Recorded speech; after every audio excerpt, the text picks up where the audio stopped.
Kukulay kay Senator Bam Aquino na pasik na nga ning suporta ng gobyerno para kareng migit 5.1 milyong kayanakang Pilipino ating kapansanan. Kayag naning pangakong tutukan ing mga ragula kakulangan king sistema ning edukasyon para kareng anak ka ating special needs.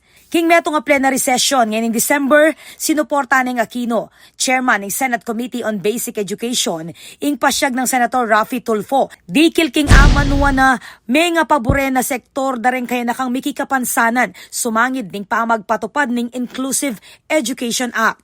Agpang kang Aquino, agpang king report ning EDCOM 2, 8% o migit kumulang 391,000 mo, kareng 5.1 milyong kaya naka na mikikapansanan, ing makatala kareng eskwela.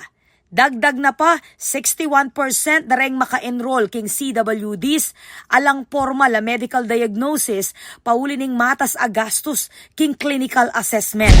The EDCOM 2 report, lumalabas na 1 out of every 5 students ay may kapansanan o merong concern na kailangan pong bigyan ng tamang pansin. No? Binanggit ning senador, ing kakulangan kareng special mestra nung nukarin 32% mo, nung nukarin 32% damo reng magaral, reng ating access kareng specialized teachers. So malaki po yung porsyento. In fact, we intend to look further into these numbers to find out kung gaano to katotoo o anong range ang pinag-uusapan. Te paganaka na paniting kakaramputa pondo, amamabot mo king 333 pesos hanggang 488 pesos balang magaral, balang banwa. Bistamat 69% ng Inclusive Learning Resource Centers ing nayari na. Manatili la pamuring kulang, reng therapist at specialist kareng pasilidad. Kukumpara po natin ang pondo, ang infrastruktura, ang kakayanan na matulungan ng mga kabataang may special needs. Kung ikukumpara po yun dun sa nakalaang tulong at budget, ay malayo po talaga.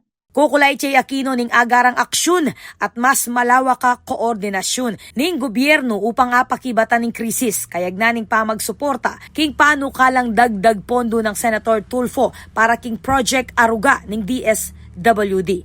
Dik-dik na, kailangan ing meto nga holistic a solusyon, apiyabe-yabe ing sao pinansyal at reforma king sistema ning edukasyon para kareng anak amiki kapansanan.